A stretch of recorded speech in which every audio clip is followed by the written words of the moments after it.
اعوذ باللہ من الشیطان الرجیم بسم اللہ الرحمن الرحیم الصلاۃ والسلام علیکہ یا رسول اللہ صلی اللہ علیہ وآلہ وسلم۔ السلام علیکم ورحمۃ اللہ وبرکاتہ۔ مدینہ منورہ میں ایک شخص اپنا گھر تعمیر کر رہا تھا۔ حضرت علی رضی اللہ عنہ اس گھر کی تعمیر کے لیے پانی بھر کر لاتے۔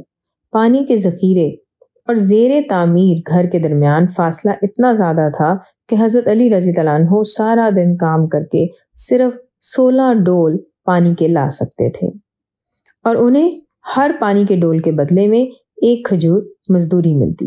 اس طرح حضرت علی رضی اللہ عنہ کو روزانہ 16 کھجوریں مزدوری میں ملتی۔ وہ 8 کھجوریں خود رکھتے اور 8 رسول پاک صلی اللہ علیہ وسلم کو پیش کرتے۔ ایسا بہت عرصے تک چلتا رہا۔ اس وقت رسول پاک صلی اللہ علیہ وسلم کی عمر مبارک 53 یعنی 53 سال اور حضرت علی رضی اللہ عنہ 24 سال کے تھے۔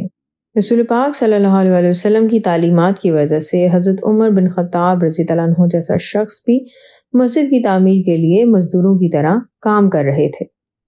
قبول اسلام سے پہلے عمر رضی اللہ عنہ ایسا کام کبھی نہ کرتے، چاہے انہیں اس کے بدلے میں بڑی سے بڑی دولت بھی کیوں نہ دی جاتی۔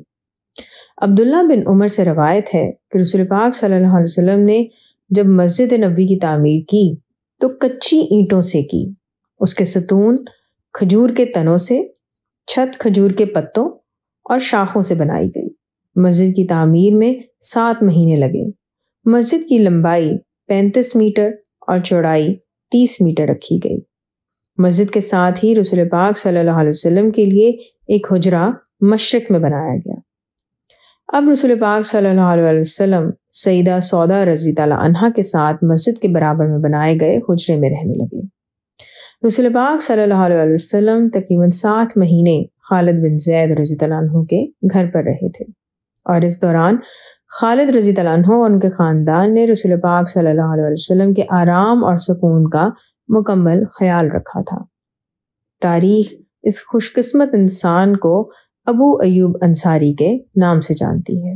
مسجد نبی صلی اللہ علیہ وسلم کا ٹوٹل رقبہ اس وقت 50 مرلے یعنی تقریباً 2.5 کنال تھا۔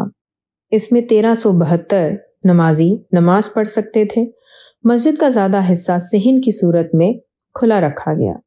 مسجد میں سخت سردی اور سخت گرمی سے بچنے کا کوئی انتظام نہیں تھا۔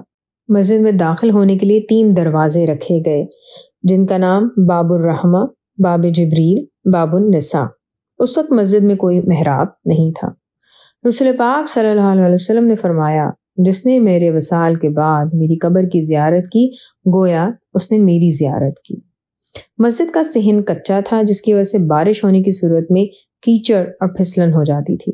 اس سے بچنے کے لیے مسجد کے صحن میں چھوٹے گول گول پتھر ڈالے گئے، اور اس طرح مسجد نبی صلی اللہ علیہ وسلم کی پہلی تعمیر مکمل ہو گئی۔ الصلاۃ والسلام علیکہ یا رسول اللہ صلی اللہ علیہ وآلہ وسلم۔ السلام علیکم ورحمۃ اللہ وبرکاتہ۔